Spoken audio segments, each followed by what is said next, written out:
play along with the video, you must stack your deck.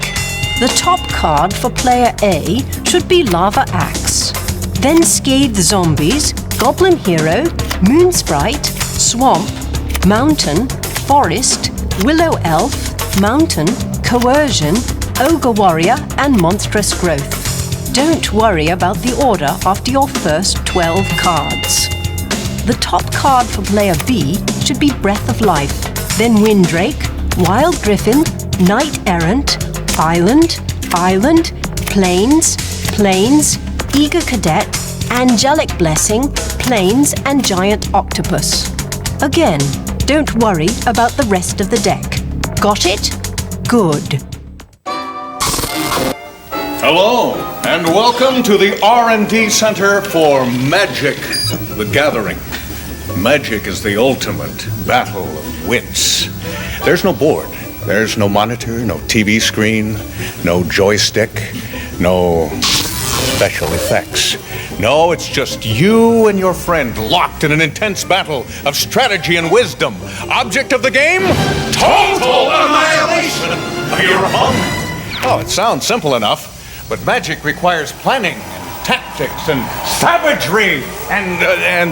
But don't pay any attention to these people. They're just working on an awesome new creature for our game.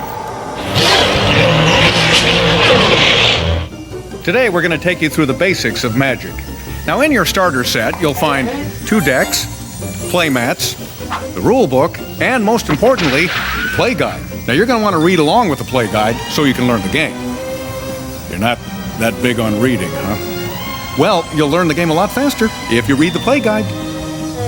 Still not interested, huh? Okay, well, you see those 2 guys over there? Well, they're both new to the game, too. See if you can spot the one that did not think it was necessary to use the play guide. Spotted him, didn't you? So, using the play guide, let's go through the basics. These 2 are finished. Bring in the next players. What'd you get us into, man? I don't even know how to play this game. Hey, relax, man. They said it'd be fun. To begin, can everybody hear me? Can you hear me, players? Good. This is your playmat. The wizard illustration represents you in the game. This is your life total. Both of you start with 20. First one to 0 is toast. This is where you put your deck. And this is your discard pile or graveyard. Also, notice some basic rules listed here. Each of you has a deck or library of 40 cards. These are divided into 3 types. Creature cards are your soldiers. Use them to attack your opponent. And when attacked, use them to block. In order to put a creature into play, you must pay for it with land cards. The cost of the creature can be found in the upper right corner. Once a creature is put into play, it stays there until it's destroyed. Land cards like mountain, forest, swamp, plains, or island give you energy. Use them to bring creatures and sorcery into play. The more land you have, the bigger the creature you can play, and the more powerful the spells you can cast. Last are sorcery cards, used to cast spells that help you or hurt your opponent. My personal favorite, by the way, is Hand of Death. Love Hand of Death. But you know, Monstrous Growth is pretty good, too. So far, so good? Yeah, no problem. 3 types of cards. Land is your energy, creatures are your soldiers, and sorceries are the unexpected. Very good. Now, normally you shuffle the cards before a match, but for this one game, we've, how would you say, sort of stacked the deck. So please, do not shuffle your cards. There are 5 colors of Magic. Which one of you has the deck with black, red, and green cards? All right, you'll be player A, and that means that the other player must have the white and blue cards, making him player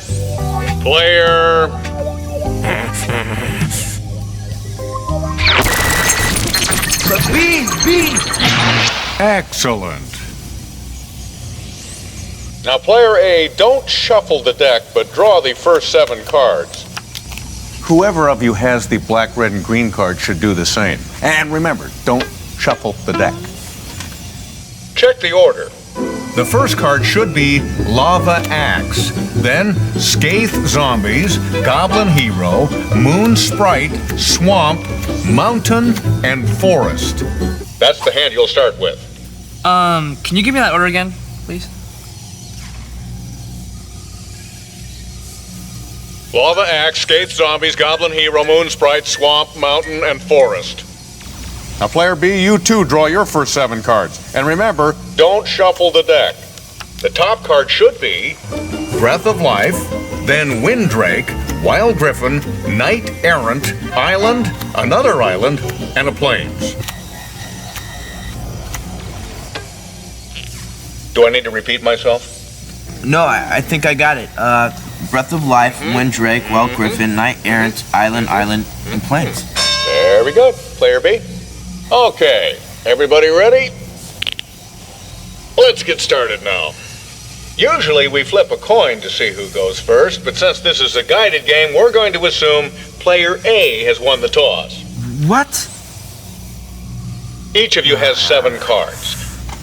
Did you and your opponent draw your 7 cards? We can't proceed until that's done. Now, Player A, since you've won the toss, draw a card from your deck and place it in your hand.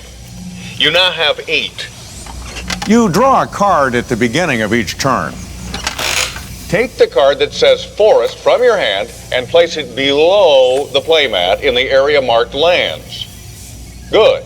Now, take the Willow Elf and place it on the table above your playmat in the area marked Creatures.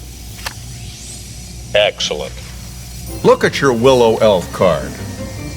In the upper right corner, there's a symbol of a little tree. This represents how many lands you must tap to play the card. In Magic, you must tap into your lands to play creatures or use sorceries. In this case, Willow Elf required only 1 green or forest card. See how the symbols match? Other creatures or sorceries will require more than 1 land, but right now, we'll keep it simple. To tap a card, you don't really tap it. You turn it sideways.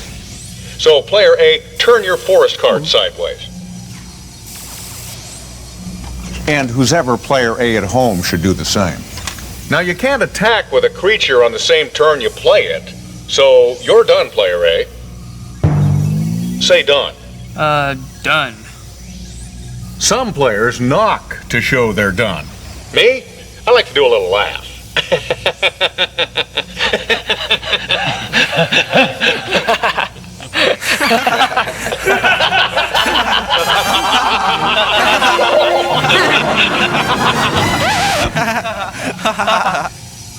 Player B, draw a card from the top of your deck. Now place a Plains card below your playmat, just like Player A did with his Forest card. You can only play 1 land card per turn, so just hold on to your other islands and plains. Also, if you look at your other cards, you'll notice your single plains isn't enough to pay for any of your creatures. So you're done this turn. What? I just got started. Patience, Player B. Just say you're done. Done. Thank you. On this turn, Player A, you'll play a second creature and your Willow Elf will attack Player B. All right, well, that's what I came here to do. Now first, untap your forest card. Now, draw a card. Put the mountain beside your forest. You now have 2 lands to draw energy from. Play the Moon Sprite next to your Willow Elf. Notice it has a cost of 1 plus green. That means you must tap or turn 2 land cards. A forest for the green, see the matching symbols, and a second land of any type, in this case your mountain. You'll also notice the text box on Moon Sprite says flying. I'll explain that in a minute. And now my favorite part. Tap your Willow Elf to show it's attacking. All right. The Moon Sprite can't attack this turn because you just played it. I knew that. Look at the 2 numbers in the lower right corner of your elf card. The first number, 1, is power. That's how much damage your Willow Elf deals out to others. The second number, also a 1, is toughness. That's how much damage it takes to be destroyed.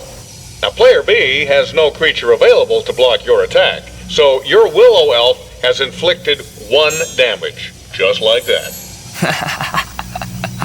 And poor player B must move his life marker from 20 to 19. Say done. I'm done. On this turn, player B, you'll play your first creature, a knight errant. So, draw a card. Play an island next to your plains. Good. Now, place the knight above your playmat like player A did with his creatures. And tap both your lands. Remember, you're paying for the knight errant by tapping your 2 land cards. The plains for the white, and a second land card of any type for the 1. Mr. Knight can't attack this round, so you're done. I said you're done. Player B. Done! Yeah, well done if you don't pay attention. All right, player A, on this turn you'll play a 3rd card. Then your moon sprite will attack. Let's see what that looks like. First, untap your forest, mountain, and willow elf. Next, draw a card. Play the swamp. Now you have 3 lands to draw energy from. We're going to tap those lands to pay for coercion. And why must we tap those lands, player A? Because a swamp pays the black, the mountain and the forest pays the 2. Very good. Coercion is a sorcery, not a creature. So you place it in the middle of the table, and then tap the 3 necessary lands to pay for the spell. Read what it says. It says, look at target player's hand and then choose a card from it. That player discards that card. A little nervous, are we, player B? Let's see what you got. I would choose his wild griffin if I were you, player A. And wild griffin goes face up in the graveyard. With your sorcery completed, coercion also goes face up in your graveyard, but you're still not done. Player A, you now have the option of attacking or not. And if you do attack, you have the option of what creatures to send into battle. In this case, I would recommend not attacking with both your creatures. Remember, the numbers in the lower right corner of every creature represent power and toughness. The first number is power, the amount of damage your card can inflict on your opponent. The second number is toughness, Or what it takes to be destroyed. well, look at player A. Very good. If the knight and elf were to battle, the knight would deal 2 damage to the elf, but the elf would deal only 1 damage to the knight. Since the knight has a toughness of 2, that wouldn't be enough to destroy him.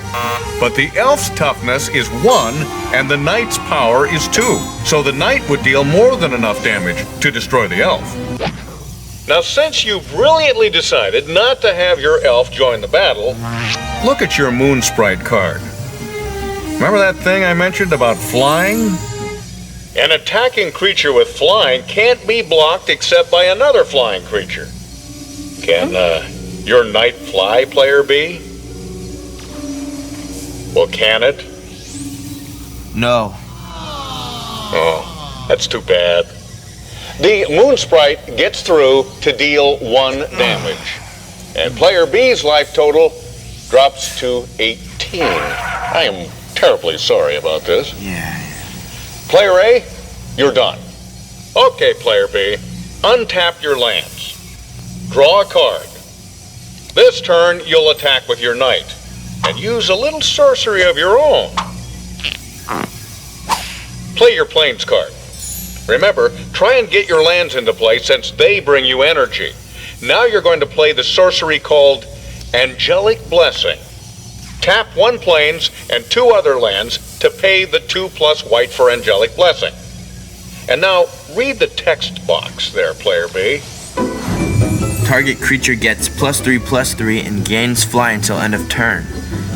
So does that mean my knight goes from 2/2 to 5/5? And can fly. Time to attack, player B. I got you, sucker. Remember, the sorcery is only good this turn and then wears off. So tap your knight to show it's attacking. And put the sorcery card face up on your discard pile. Oh, this is going to be good. His Willow Elf can't block because it doesn't fly. And his Moon Sprite can't because it's tapped from the last turn. Player A is totally defenseless against your attack and suffers an incredible 5 damage.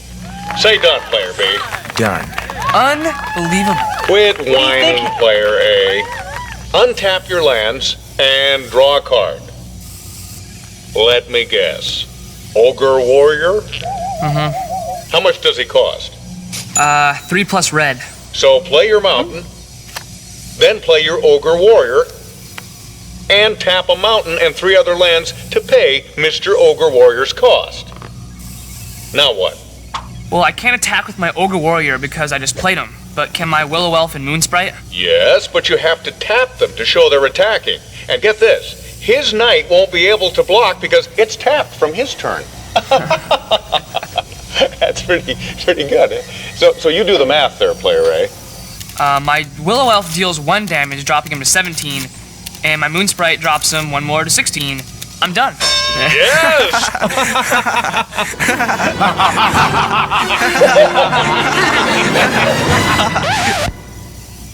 Okay, Player B. Untap your lands and knight. Draw a card. Now play your second island. Next, play your eager cadet. Quick, where does it go? Next to the knight. Right. And tap a plains to pay the white cost. And you should also play your wind drake. Tap an island and your other 2 lands to pay the 2 plus blue cost. Now you're thinking, why don't I send my knight over there and take care of that little puny elf? But here's why I'm not recommending that strategy. When your creatures attack, they attack your opponent, not his creatures. He calls the shots. He decides whom he'll send into battle. If you attacked, the ogre would fight your knight, not the elf. And Mr. Knight would be destroyed. So why sacrifice your knight? Hold back and use him later. Hey, that's a good idea. I would like to thank all the little Hey, people that's a good who made idea. it possible for me to be... Say done, Player B. Done. And now, Player A, it's your turn. But this time you'll use some sorcery to make your Moon Sprite bigger and then launch an all-out attack. Untap your lands and creatures.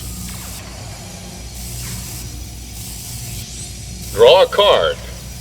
You don't have any land cards to play. So what next, Player A? Come on, Player A. If you don't know, just say so. Yeah. Well, where'd you get these?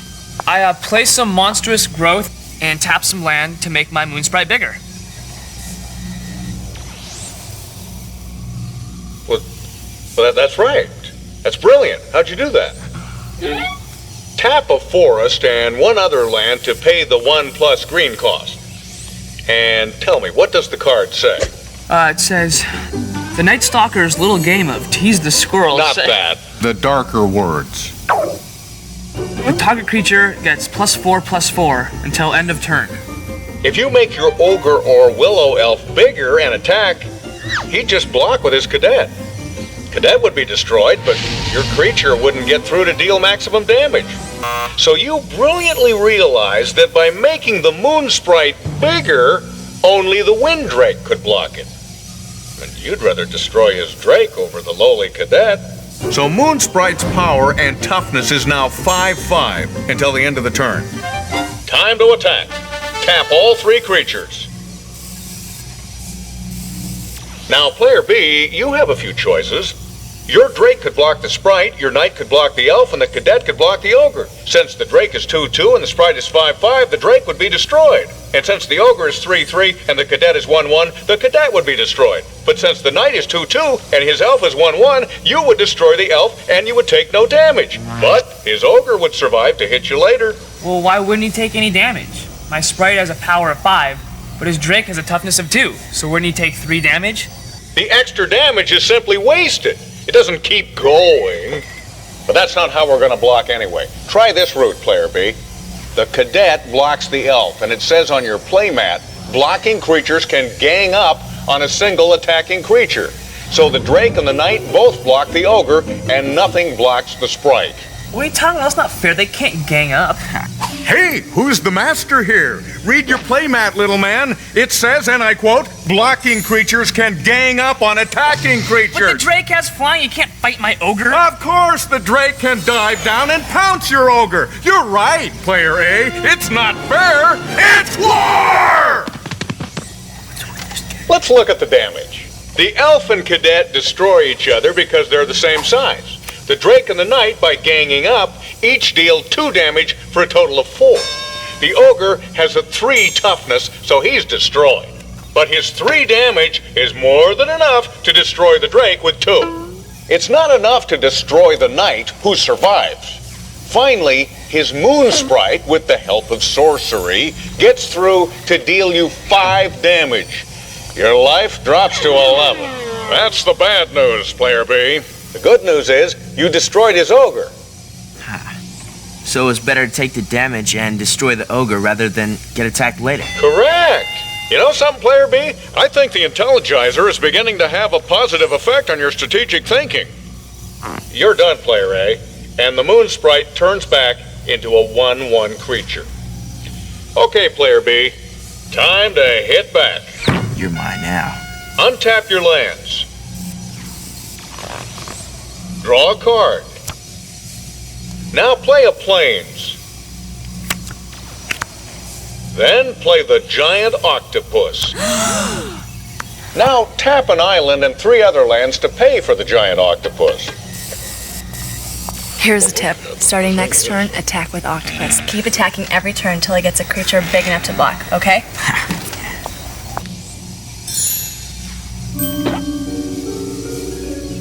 So what do you do for the rest of this turn, player B?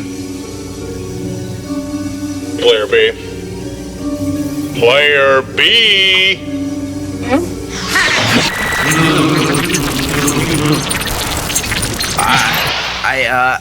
I tapped the Knight. Hey, can you do that again? I tapped the Knight to show it's attacking. His Sprite can't block because it's tapped, so the Knight deals 2 damage and his life drops to 13. Perfect, player B. Great. Say you're done. Done. I think you two have it figured out. We'll just leave you alone now to continue playing out the game. And thank you very much for helping us today.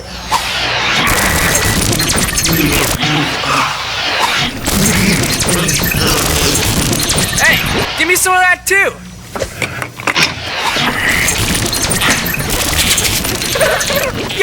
Well, I hope you enjoyed our little demonstration. In time, you'll have mastered the game and be ready to add or subtract cards to create a deck that suits your particular strategy. And since we're always inventing new cards, the game is always changing. With themed decks and booster packs, you never know what new awesome power you'll discover. And some of these cards are becoming quite collectible. So open up your mind and your imagination with Magic the Gathering from Wizards of the Coast!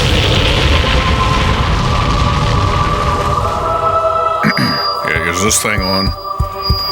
Step up your game with Magic Starter Theme Decks. Theme decks and booster packs allow you to construct your own personal deck, so you can crush opponents like tin cans in an alley. Maybe get good enough to do your own video, like me. Or maybe even get good enough to play in the big leagues. It's been an exceptional year for American players. Unlike previous years, they've taken home the top prize in every major pro tournament. The Windy City, Chicago, welcomed the first Pro Tour featuring the extended constructed format. Newcomer Randy Buehler made a splash debut, defeating veteran competitor, Oh my God! David Mills. A transatlantic hop to Mainz, Germany was the tour's next stop, where Pro Tour regular Matt Place defeated Stephen O'Mahony Schwartz in a Tempest-only Rochester draft.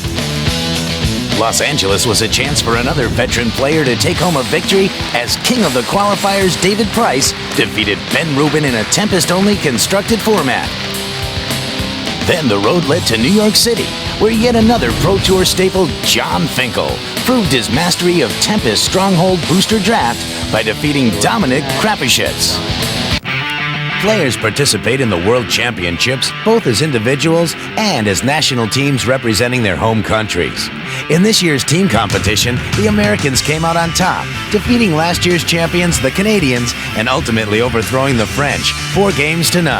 After 23 rounds of harrowing competition, it comes down to a single match between two California natives. Will the winner be Northern Californian Ben Rubin or his Southern counterpart Brian Selden? So it looks like out of nowhere, a relative unknown from California is going to be world champion.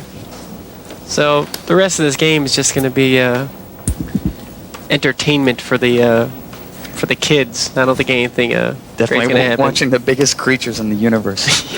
It's just turned into the big game, folks. Spirit of the night. I still think everyone should put a Feral Shadow and a Urborg Panther and a whatever that other thing is into their deck so they can bust out Spirit of the Night in more than one way. This looks like the last turn of the game right here. Yeah, I don't think that this isn't the glory days for Mog Flunky. No, definitely not. Looks like Selden's just having fun, trying to get as much stuff into play before striking the final blow. And I don't think anyone's ever actually had this big of stuff in play in a major tournament, so he's doing a good job. And definitely it's going to recur one more time here. And he'll probably get, oh, who knows? Anything does the job. Necrotal. Doesn't really matter. Down goes the Orc, and here they come. Crunch! And Selden wins the game. That was an incredible comeback in Game 4 for Brian Selden. And in doing so, he becomes the first American world champion since 1994. The new Pro Tour season is quickly approaching. Look for these tournaments to produce more champions of Magic.